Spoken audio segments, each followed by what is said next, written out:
What's coming next? It's time for The Line of Fire with your host, activist, author, international speaker, and theologian, Dr. Michael Brown, your voice of moral, cultural, and spiritual revolution. Michael Brown is the director of the Coalition of Conscience and president of Fire School of Ministry. Get into The Line of Fire now by calling 866-34-TRUTH. That's 866-34-TRUTH. Here again is Dr. Michael Brown. We're going to tackle some controversies today. We're going to cover some eye-opening topics today, and I will be your voice. If you identify as an evangelical follower of Jesus or a Christian conservative or you hold to Bible-based morality, let me be your voice. The things that are frustrating you and concerning you will address, will articulate, will talk about. It's Labor Day, and we are live on Labor Day. But I first want to give a shout-out. If you are watching on America's Voice, it's Saturday night, so it's not Labor Day. You're watching this on America's Voice Saturday night. You're watching right now on Dish TV or on Pluto or another outlet for America's Voice. I want to shout out to you and give you a special free offer. So stay tuned. I'll be right back to you. 866-34-TRUTH, 866-348-7884. Before I get into the major subjects today, including Amazon's ongoing banning of books, including dictionary.com changing the meaning of words. Oh, this is stuff that should concern you. And a bunch of other things we're going to talk about as well. And the question of pastors teaching we should obey the law and now turning around saying, well, we should disobey when they're telling us we can't meet. I want to revisit that topic as well. But first, if you're watching on America's Voice, you may not know, but we are 5 days a week live on radio and on YouTube. We do a live stream 5 days a week on Facebook and YouTube, the Ask Dr. Brown channel or page, and then on radio stations across America, then by podcast, The Line of Fire. And we take one show a week that is especially relevant for America's Voice viewers, and we air it on Saturday night. So again, you may be watching on Pluto or on Dish. But if that's you, I want you to take a moment and just do this one thing, all right? Because I want to send you something free, and I want to know that you're out there and that we're here for you. Go to my website, askdrbrown.org, askdrbrown.org. And on the homepage, you'll see in the right corner, if you're on your cell phone, you may see it differently, where you put in your email so you get on our email list, okay? When you go there, you'll see a page that says weekly updates and free ebook. Free ebook, 7 Secrets of the Real Messiah. So you fill in your email address, your name, okay? And then when you scroll down to the bottom, it will ask, how did you hear about the our website? How did you connect with us? You click on Other and then type in America's Voice, okay? So click on Other, type in America's Voice. And when you do, we're going to send you an additional free ebook. All right, that's all you have to do. You don't have to request it. In addition to 7 Secrets of the Real Messiah, we're going to send you a free mini book, an ebook on how to pray for America. So do that. Go to the email, type in Other, how you found out about us, and put in America's Voice. Okay, I did a poll on Twitter and did it over the weekend before Labor Day and got almost 2,000 votes, which is a good response for us on Twitter. And the question was this: what's your view on the return of Jesus? So everyone listening right now, phone lines are open, 866-34-TRUTH. What's your view? When do you think he's coming back? Obviously, I'm simply asking for your own opinion, not trying to arrive at an eschatological conclusion. In other words, we're not going to find out what the Bible says based on your opinion or mine, all right, or based on a poll. But I gave 4 choices. Number 1, within the next 10 years. That got 16.8% of the vote. So what? That's about 1 in 6. Between 10 and 15 years, that's 20.2% of the vote. So that's about 1 in 5. But if you add them up together, that's 37% of the vote. That's almost 4 in 10 saying we believe he's coming in the next 50 years. Then, not for at least 50 years, that was only 6.3%. Like 1 in 16, remarkably. And then no idea, that was the majority, 56.7. No surprise that folks said no idea. And obviously we don't want a date set. But if you had to pick one of the first 3, in other words, if you're not allowed to pick no idea, Which of the first three would you pick? Within the next 10 years, between 10 and 50 years, and not for at least 50 years? Phone lines are open, 866-34-TRUTH. Now, here's why this is a relevant question. When I came to faith in 1971 as a heroin-shooting, LSD-using Jewish hippie rock drummer, 16 years old, we were taught Jesus is coming any minute. The rapture is going to happen very, very soon. All the prophecies are in place. These are the signs of the times. The 60s was the proof this was the final apostasy, the bringing in of end-time wickedness and falling away. And Jerusalem was back in Jewish hands. And look at everything happening in the world. Surely this is the end. Hal Lindsey's best-selling book, Late Great Planet Earth, came out in 1970. Well, that's 50 years ago. 50 years ago. I was 16. I'm 65 now. I was 16. Our oldest granddaughter is 19. We're talking about a long time, all right? And Jesus still hasn't returned. So on the one hand, there was an erroneous mentality, an erroneous theology that gave us the idea we're out of here any minute, because of which many of us abdicated our role in society.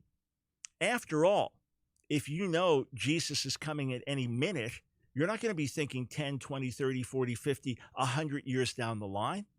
If you know that things are only going to get worse before the second coming and it's very, very near, why even bother getting involved politically, culturally? Just preach to as many people as you can, get as many people, quote, saved before Jesus returns. That's the only thing that matters. Now, I agree that being witnesses, being Christian witnesses, sharing the gospel, fulfilling the Great Commission is the number one priority. But it is a priority and calling to go and make disciples. And then the question is, how do we as disciples live? Are we not called to be the salt of the earth and the light of the world? Of course we get involved. How could we not get involved? And there's even a story of a famous rabbi in Talmudic days and a famous preacher from the 1800s, the preacher being Dwight D.L. Moody. And both were asked the question, what would you do if you were told the Messiah, so for Jews, Messiah is coming, for Christians, Messiah returning? If you had a tree in your hand, basic question, if you had a tree in your hand and you were told the Messiah is coming tomorrow or the Messiah is returning tomorrow, what would you do? And the answer in both cases was plant the tree. In other words, you still have to live your life. You still have to do what you know how to do on a daily basis. And in point of fact, we don't know the day of the Messiah's return. There's a rabbinic saying, an old Jewish saying, repent one day before you die. But since you don't know the day you're going to die, you repent every day. So there were Christians that had this mentality that still do. We're out of here any minute. Why bother trying to bring about change? And in the meantime, because we abdicated responsibility, others filled the void. Others said, well, we want to bring about change. Radical feminists said, we want to bring about change. And pro-abortion movement, we want to bring about change. And gay activists said, we want to bring about change. And other secularists and socialists and others, we want to bring about change. So they've been active seeking to bring about change in society, from pre-K through the universities, in the business world, in the media, and a host of other ways. And we thought, well, you don't want to mix the gospel with politics. You don't want to mix, religion with culture. And whereas everything intersects. Yes, our priority is on spiritual things, which then affects how we live in the material in this world. It's not one or the other. I mean, you still have to eat, you still have to drink, you still have to have a job, you still have to have a place to live. We still live in this world, and we are involved in this world, and we're called to make a difference in this world. So on the one hand, if you have the mentality that Jesus is coming in any minute and things will only get worse before he returns, then you might well abdicate political, cultural, social responsibility. What's the use of trying? Everything's going to get worse. If someone, your neighbor is dying and you're a medical doctor, this person is going to die within a minute, and there's nothing that a doctor could do to resuscitate them, then you are not going to throw that person in your car and drive 120 miles an hour and go through red lights to get them to a hospital, to emergency room, because there's nothing that can be done.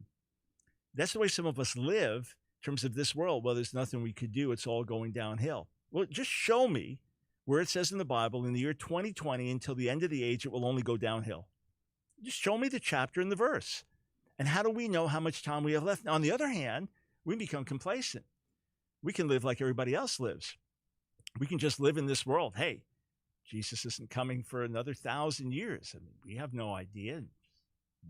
Why even think, get into these erroneous theologies and eschatologies and all kinds of end time views. And hey, we don't know. So just, hey, live in this world and enjoy life. And what happens is we get seduced by the things of this world, and we make it as if who wins the Super Bowl is really important, or the latest score is really important, or what's happening on the stock market is really important, or whatever we do in this world is really important, and eternal things just don't matter.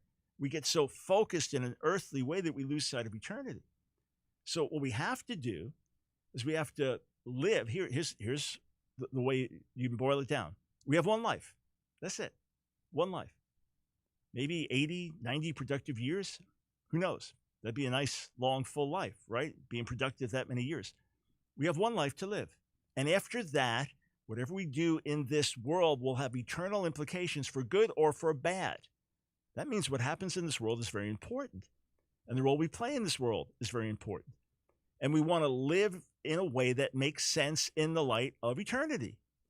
That when we look back 1 billion years from now, the way we live today makes sense.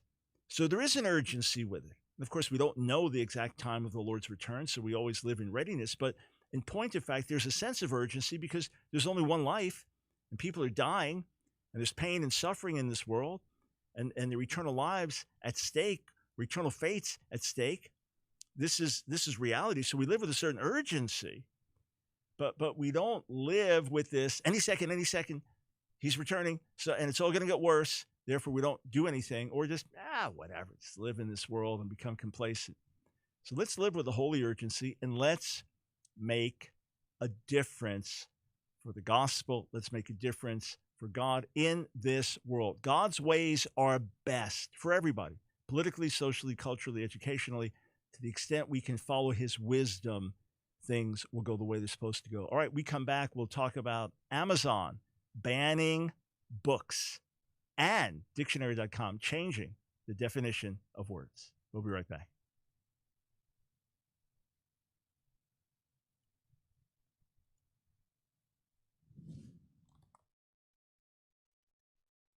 What is the meaning of shalom? Is it just peace? Is it more than peace? When you greet someone in modern Hebrew, when you say, hey, how you doing? It's ma shlomcha, which is literally how is or what is your peace?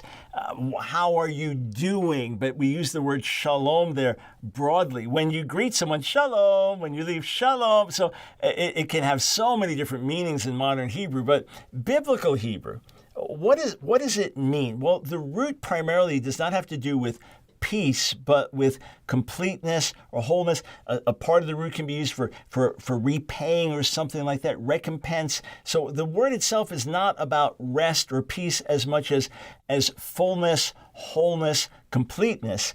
And hence shalom is overall well-being. It is wholeness of life, wholeness of mind, body, spirit. A beautiful verse in Isaiah, the 26th chapter. It says this, and I'll quote it in Hebrew, Yetzer samuch titzor shalom shalom kivacha batuach. You keep him in perfect peace whose mind is stayed in you because he trusts in you. Perfect peace in Hebrew is shalom, shalom. So shalom is not just peace, but well-being. It is wholeness. It is not so much fullness in the sense of overflowing. There are other words for that. But the life that is blessed is a life at shalom. So it is peace because all is well. The false prophets would say, shalom, shalom, ve'ein shalom. They'd say, all is well, when nothing is well. To say, shalom li, it's all good. It is well with my soul. That's really the heart essence of shalom. And for a whole people, that's what it's talking about.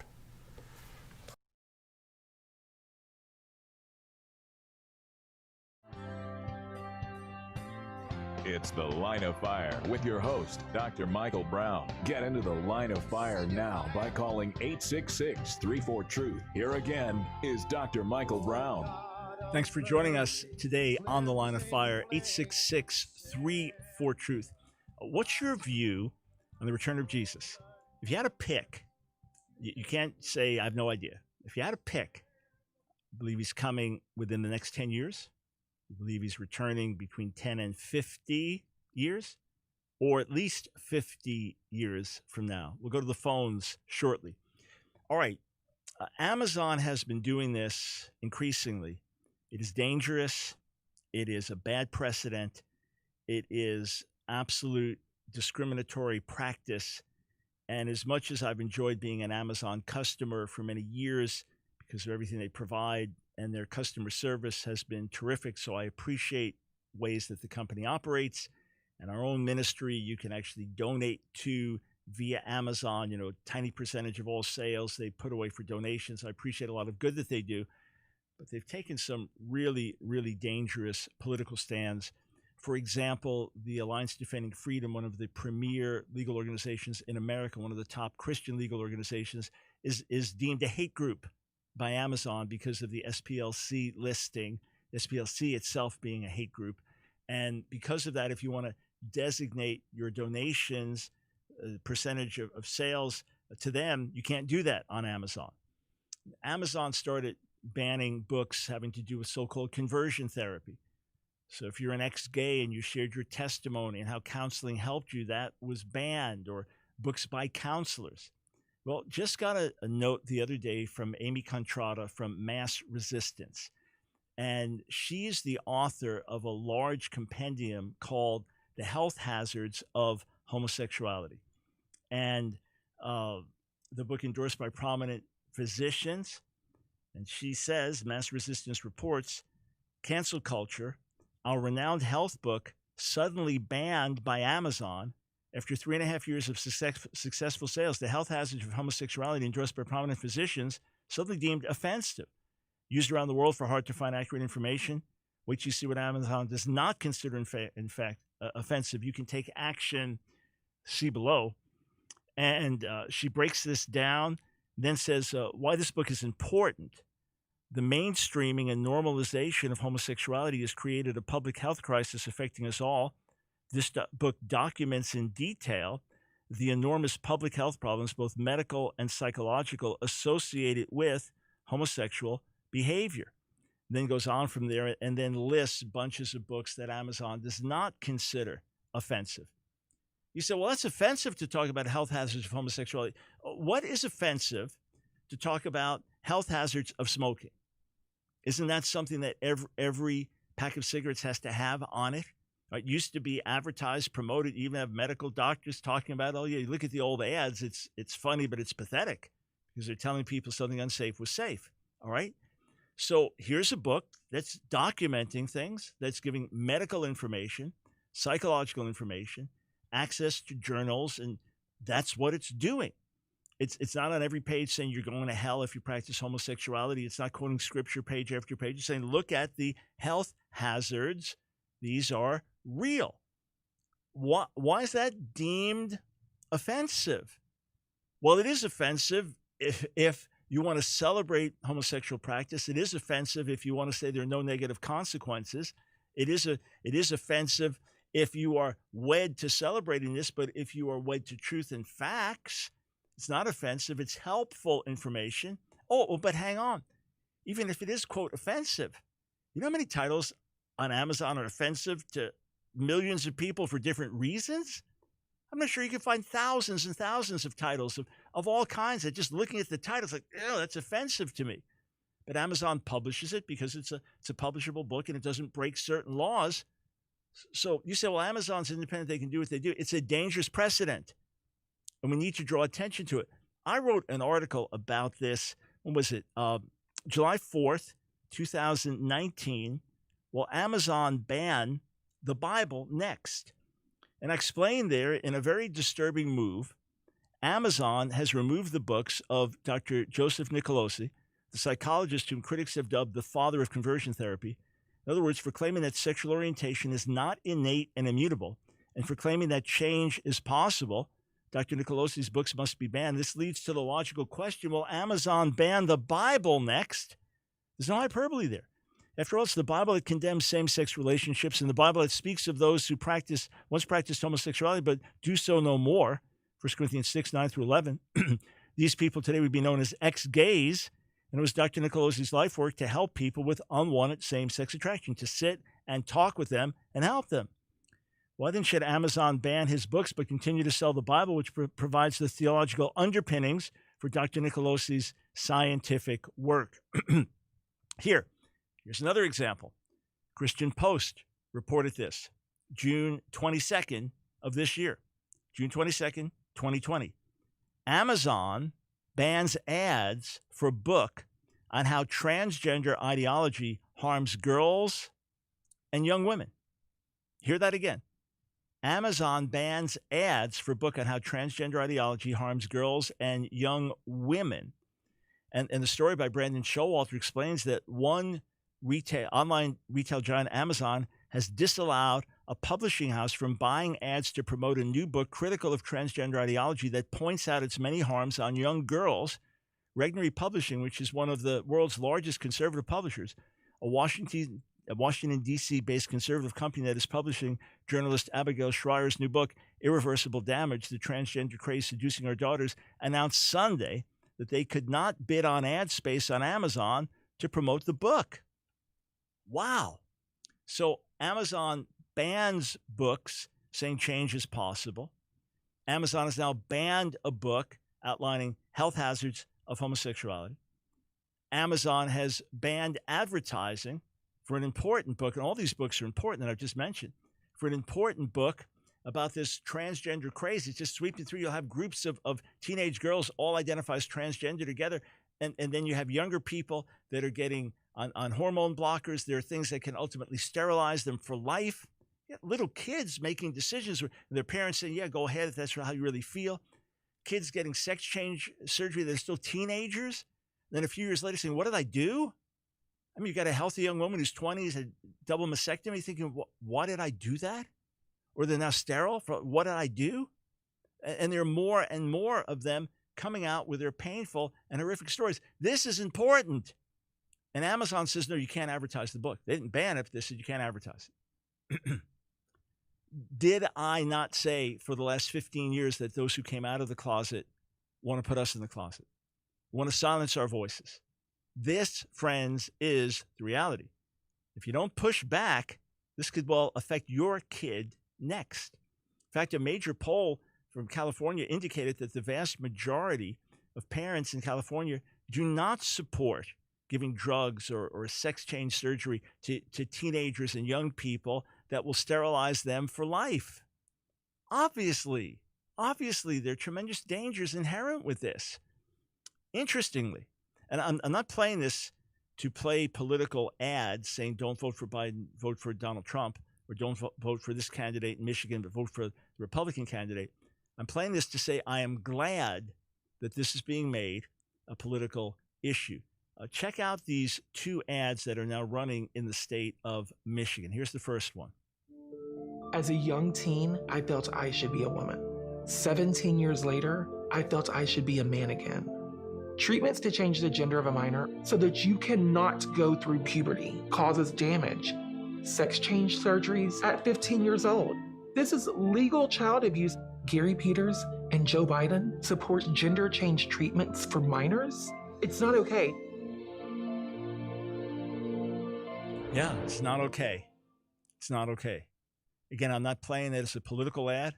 I'm playing it to say I am glad that the issue is being addressed.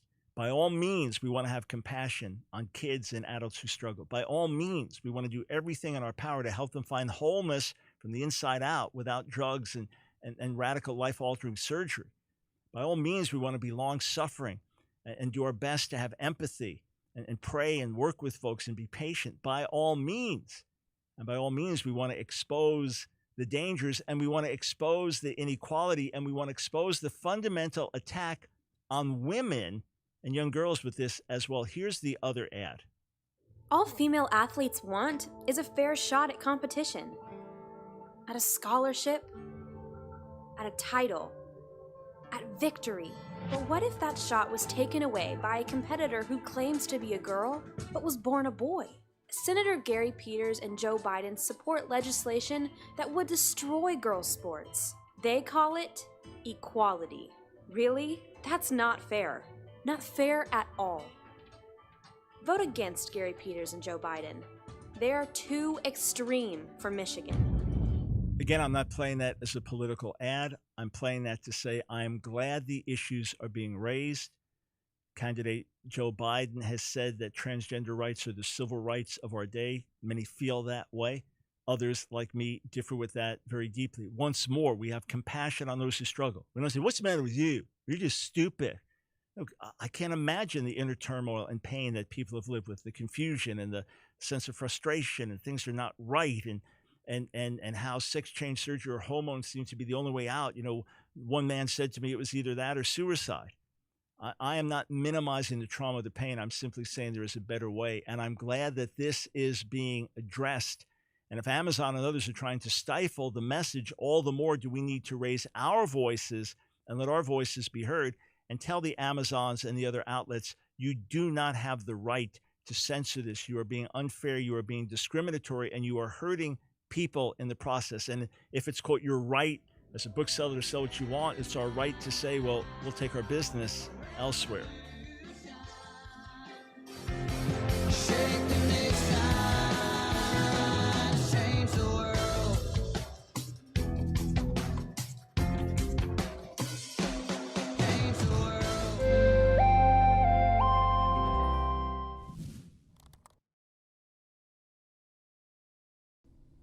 Is it true that all sins are equal? That sin separates you from God, period?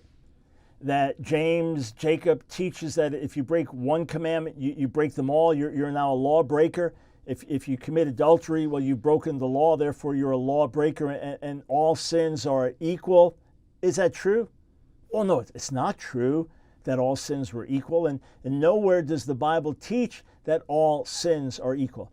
All sin is deadly, all sin is wrong, all sin has negative effects, but no. Of course not. All sin is not equal. Now, the Bible tells us that explicitly. For example, in John, the 19th chapter, as Jesus is dealing with Pontius Pilate, he says this in John chapter 19. He says that the people that delivered me over to you, they've committed the greater sin. He said, you would have no authority over me at all unless it had been given you from above. Therefore, he who delivered me over to you has the greater sin. There is such a thing as greater sin. In Matthew 23, Jesus speaks to religious leaders and said, okay, you tithed scrupulously, you gave okay, you did that, great. He said, but you neglected the weightier matters of the law, justice, mercy, and faith. One of my colleagues likes to explain it like this. A man comes home from work one day and his wife says, hey, didn't you have that big business luncheon? How was it? And he says, well, it was good, but I'm a little embarrassed. I was a real glutton today. I mean, I kept eating those dinner rolls were so good. Then I had this extra dessert. I like pigged out today. I'm a little embarrassed. He goes, oh, honey, come on. It's a special business luncheon. It's no big deal. He goes, oh, okay. Next day he comes home from work. Hey, how was work today? Well, good. I mean, I had sex with 3 different ladies during the day. I just kind of went off with these different ladies. I had sex, but, oh, is she going to react the same way to that she reacted to the overeating the day before? Obviously not. And when you go back through history and look at how God judges Israel, he doesn't judge them because I had a wrong thought. No, he judges them because they were murdering each other, because they were sacrificing babies to idols. He judges them because of the evil they committed on a serious level and on a repeated level over a period of time.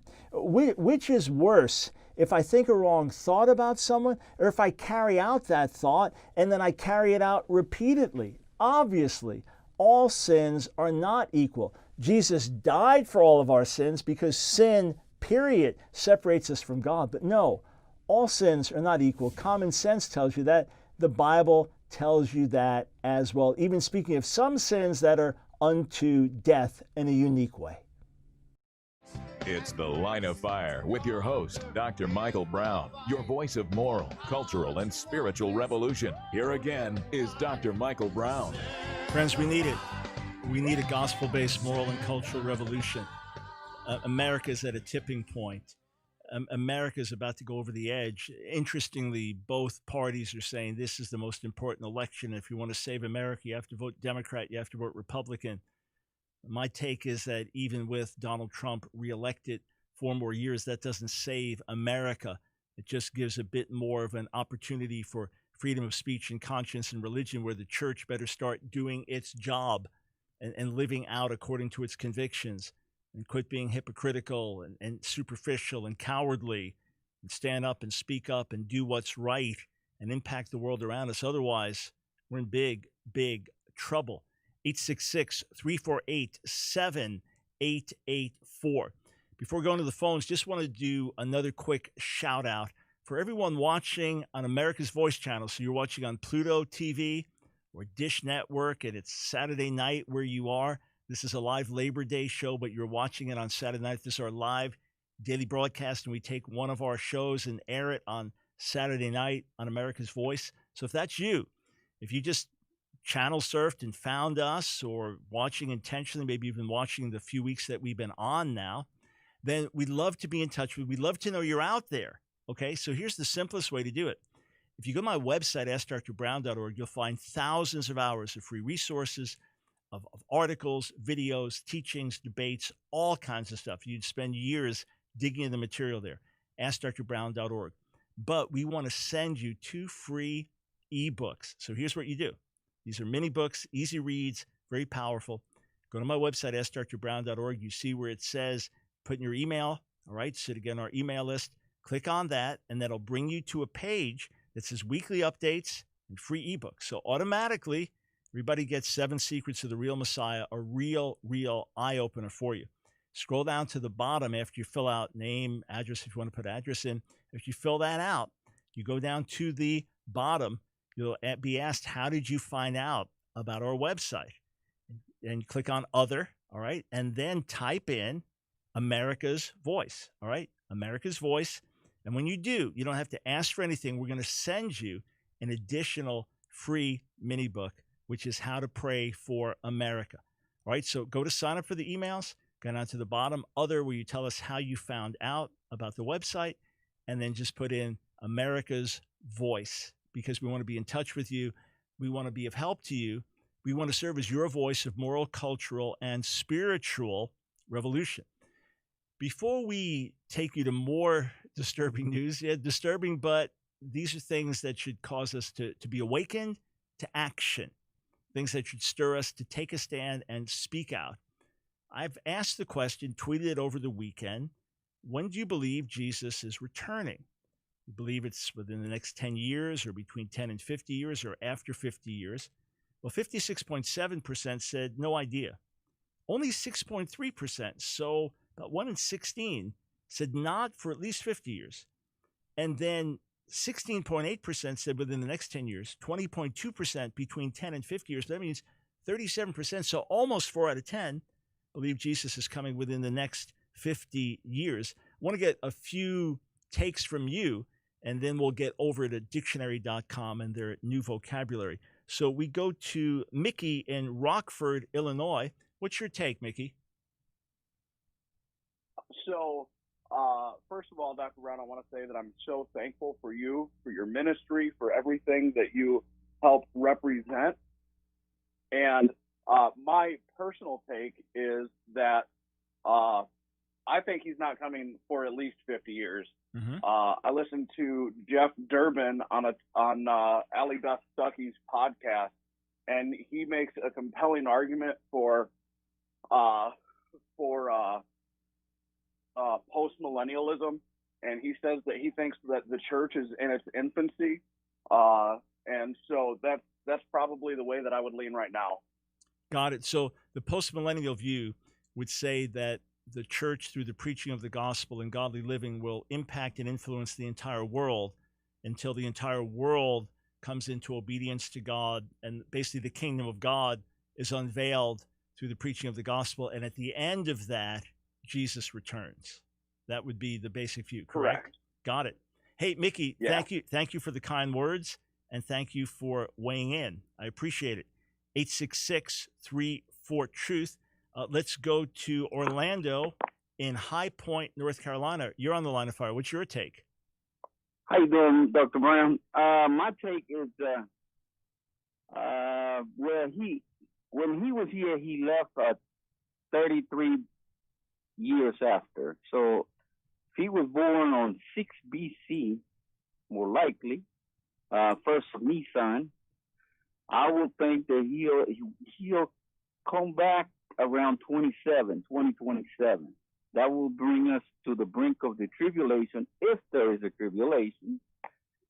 And if you're post-trip, so it'll be 7 years. If you're mid-trip, 2 or 3.5. And if you're pre-trip, you're about ready to fly.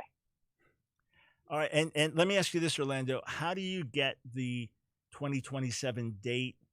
How does that connect to? So you're saying because he lived 33 years that he'll come in the equivalent of 2,033 years later? Right. Yeah, 2 days after. 2 days. Okay, two symbolic days. Got it. All right. Hey, I appreciate the call, Orlando. So there you have one saying coming very quickly, and you have the other saying not coming for perhaps many centuries.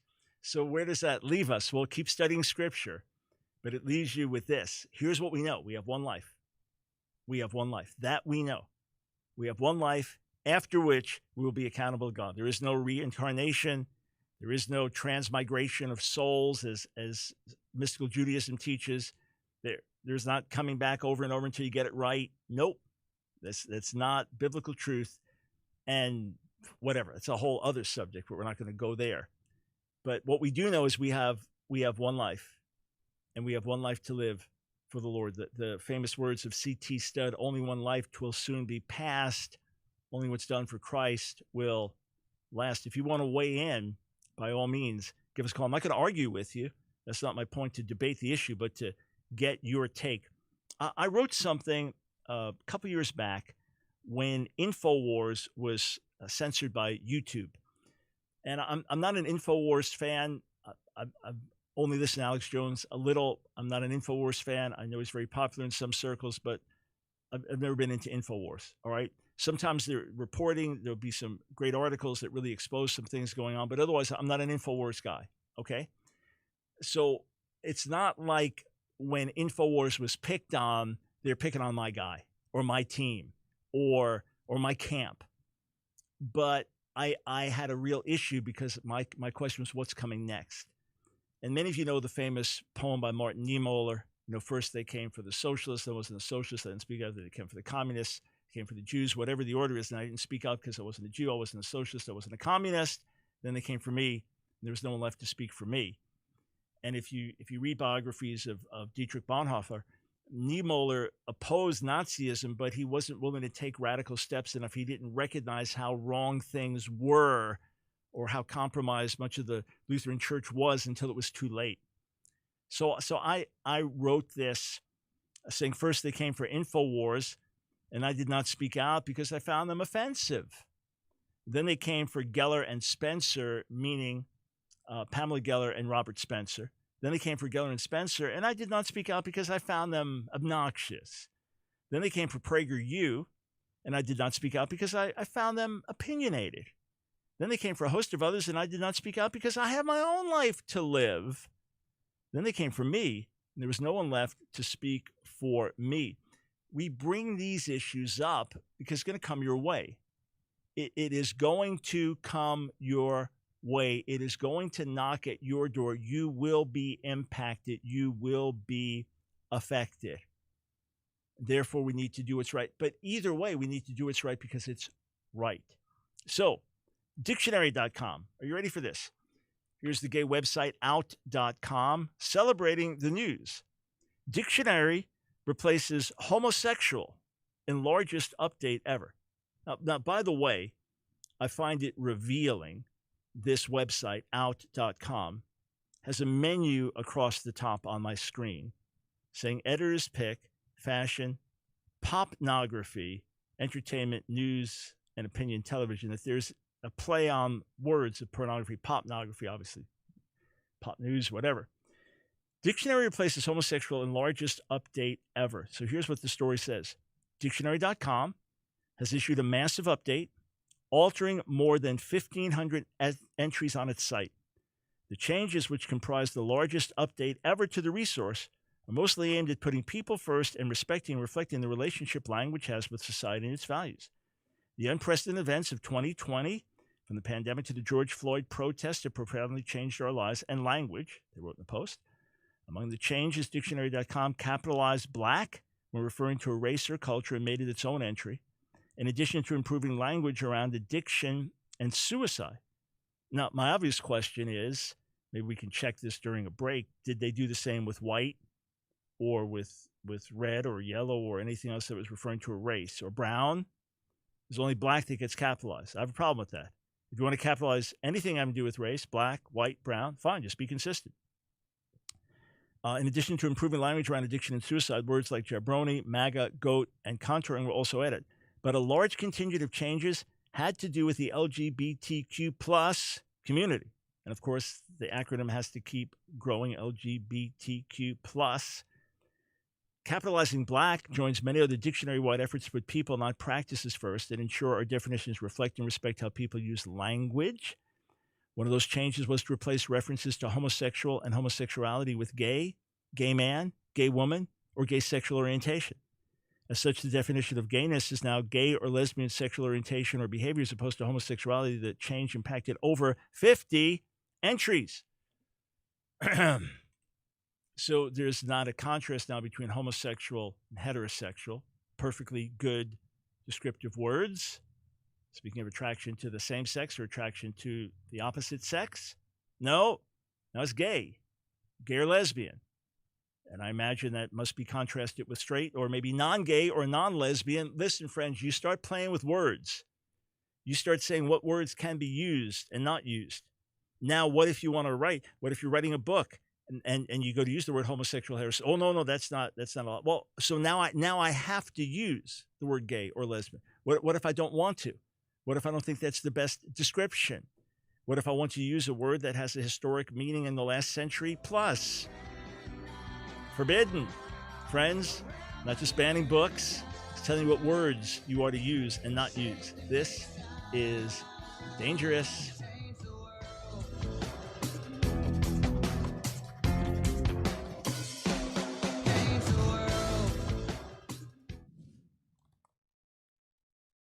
When we think of Judaism, we're not just thinking of one whole faith that is the same in every way. Just like within Christianity, you have Catholics, Protestants, you have Eastern Orthodox. Within Protestantism, you have evangelicals, you have Pentecostals, charismatics. You have these different groups and subgroups. It's the same with Judaism. In ancient times, as well as today. So today, the three main branches of Judaism are Orthodox, conservative, which does not mean morally conservative, but Orthodox, conservative, and Reform. Even to the left of Reform is Reconstructionist. To the right of Orthodox is ultra-Orthodox, and within that, Hasidic ultra-Orthodox Jews. So you have these different groups, these different spectrums, but in the ancient world, in the days of Jesus, the apostles, there were three main groups. Look at what Paul says, and it's Acts the 23rd chapter. When Paul perceived that one part of the Sanhedrin, one part were Sadducees and the other Pharisees, he cried out in the council, "Brothers, I am a Pharisee, a son of Pharisees. It is with respect to the hope and resurrection of the dead that I'm on trial." When he had said this, a dissension arose between the Pharisees and the Sadducees, and the assembly was divided. So he knew the differences. So the Sadducees held to the 5 books of Moses only.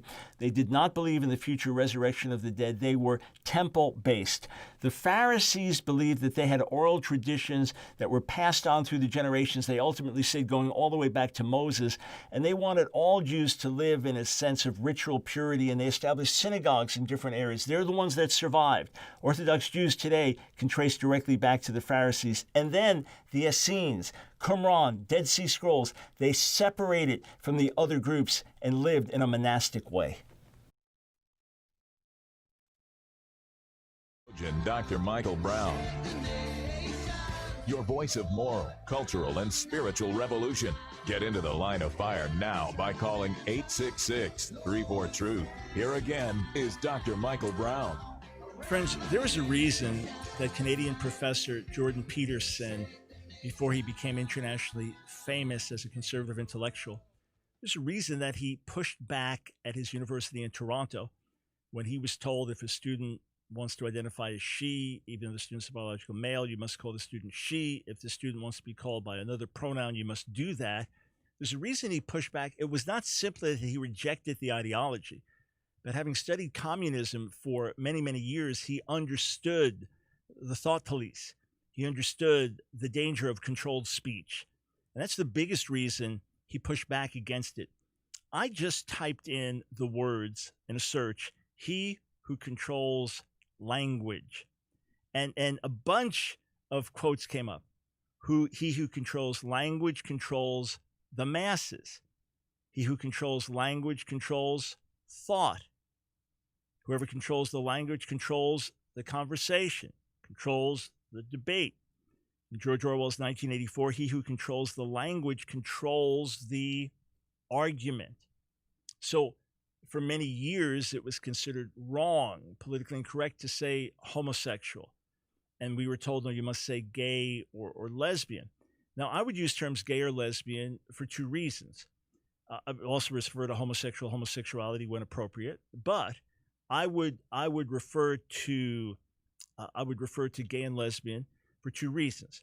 One, in order to reach people that I'm trying to dialogue with and reach out to, use terminology that was preferred.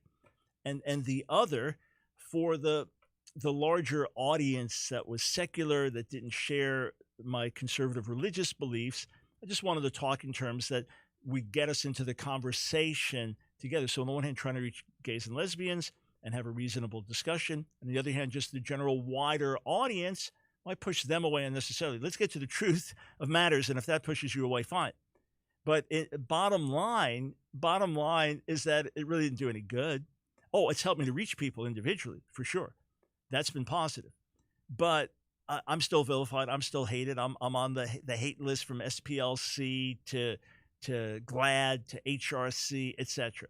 So bottom line is that the vilification, the hatred is going to be there because the fundamental stand says, I do not affirm same-sex relations. I do not find them equivalent to heterosexual relations. That is not what God ordained or what God desires. So you're still going to be hated and vilified for that. But when it comes to controlled speech, cannot say this, must say this. That's why some of my friends have always said, no, we're just going to say homosexual. We're not going to say gay or lesbian because that's already a capitulation to political activism. So check out this article. And it's going back to George Orwell's 1984 book. And the days we're living in now in 2020 are much more Orwellian than any other time in American history. So this is from the Essential Encounter website. The article is The Destruction of Language in George Orwell's 1984. And I want to draw your attention to two quotes in the article. One says this, by 2050, earlier probably, this is from the book. By 2050, earlier probably, all real knowledge of old speak will have disappeared. So the way people used to speak in 1984, they're saying by 2050, it'll be gone. The whole literature of the past will have been destroyed. Chaucer, Shakespeare, Milton, Byron, they'll exist only in newspeak versions. Not really changed into something different, but actually changed into something contradictory of what they used to be. Even the literature of the party, meaning the ruling party, will change. Even the slogans will change. How could you have a slogan like freedom is slavery when the concept of freedom has been abolished? The whole climate of thought will be different. In fact, there will be no thought as we understand it now. Orthodoxy means not thinking, not needing to think. Orthodoxy is unconsciousness. In other words, you just go with the system. And what's interesting is this prediction which Orwell made. What was in the late 1940s he wrote this? And it's titled 1984, predicting what's going to happen by 2050, so about a century after Orwell wrote the book. We're in this situation now where classics are being increasingly rejected. Well, it's just white supremacy, or that reflects an old world theology or ideology, or this one was a slave owner. So we get rid of all these. You don't study literature the way that you used to study it. You don't study classics the way you used to. You kind of, how do I feel about it? What's my take on things? And you study geography. How do I feel about it? How do I feel about history? As opposed to learning data and learning how to think critically. Here's another quote from the article. By controlling the language, Big Brother controls the way that the people think. With a limited vocabulary, the people are limited in how much they can think, as well as what they think about. Friends, this is where we're at today. And you say, well, it really hasn't affected me yet. It probably has, and you don't realize it. But if it hasn't, it will. And by the time you speak up, like the Niemöller quote, it will be too late. Now, I was on a chat last night. Pastor in California who's actually right now being held in contempt of court for continuing to hold church gatherings while the law says it can't. And there's much hypocrisy in the way California laws are being enforced right now. So he asked me to come on his live stream, talk to a couple other guys on his team, and we got to talking about the role of Christians in politics. And he served on the city council, been the mayor of his city as well. And I told him what I did with other activists in the past, that I was called by a friend, said, hey, can you blot out time for this on this particular night? It's going to be a Monday night, city council. There are 10 speakers that are going to address issues with gay activism in the city, and we'd like all 10 to be bringing a gospel perspective. So we've got the slots filled. Can you take one? Absolutely. So we then encouraged folks in our local congregation to show up that night, and the city council was there. And to their shock, the place was packed. Normally, it's empty for a city council meeting. They're talking about, do we put a new stop sign here? Do we need to change the gas main here? Discussions like that, where we get funding for the parks. And so, there are not a lot of people there. But this was a controversial issue, talking about gay activism in the city. And all 10 of us spoke. We presented our case. We presented our reasons for what we were saying, and children and influence, what was happening in public, and so on and so forth. So one of the gentlemen said, if you agree with my position, I'd like you to stand to your feet. And basically the whole place stood, and the city council was shocked. And there were a few folks there on the other side of the issue. They were shocked. And then when that part was done, we all left. So it was a very dramatic and loud testimony. But the city council did not vote in our favor. You say, what? And this pastor, Rob McCoy, said, I can tell you why. He said, because you're not involved in the process otherwise. You showed up that night, you made a statement, and it was powerful, a powerful demonstration, got the message across. But unless we're voting for city council members, what do they care? Unless it's going to make a difference with who's on the city council, why would they care? Unless some of us say, we live in this neighborhood, maybe I should be on the city council. Now, most are not called to, but some are. Some are. So stuff's going on in your school. You have a problem with it, sex ed curricula, gay activist curricula, trans activist curricula, other things in the school being taught. Maybe just in a very aggressive anti-God, anti-Christian ideology or whatever, or exaltation of other faiths and denigrating of Christian faith. And this is happening in your kid's school. Don't think, well, someone else is going to say something. You have to say something. And then if that produces no good, then you get others. We're not trying to intimidate. We're trying to say we have a problem with this. We have an issue with this. Then maybe you have to look at who sits on the school board and maybe get involved with that. Are none called to do that? I was in Indiana a few years back, Indianapolis maybe, and talked to an older gentleman. So if I was in maybe my early 60s then, he was mid to late 60s, a few years older than me. And he was telling me about what's happening in the schools there. And this incredible open door they have to bring the gospel to kids that want to hear it. And you could have a lunch meeting, kids can come and hear the gospel, whatever it was, but incredible openness to the gospel. And I asked him how that happened. He said, well, I'm a retired school principal. And when I retired, the pastor said to me, oh, no, you're not ready to retire. We need you involved. So he got on the local school board. Then some other godly believers got on the local school board and had a positive influence. It's not enforcing things on others. It's not saying you must conform to this or that, but it's giving opportunities. It's giving freedom. It's not keeping God out. Just people getting involved. So look, we can't have it both ways. We can't say this is wrong in the culture and that's wrong in the culture and this is wrong with politicians, this is wrong with the system, and then not get involved. If we want to just say, hey, it's a fallen, messed up world, whatever happens, happens, it's an evil world, and we're concentrating on eternity, and we're just going to praise God every day and not complain about the things around us, not get upset with what my kids are learning in school, not get upset with suppression of free speech in the university, not get upset with this one getting fired for holding a biblical conviction in the workplace. Won't worry about any of that. And just be consistent. But if these things do bother you, if they do concern you, as they should, they do bother you, they do concern you, then do what you can to make a difference.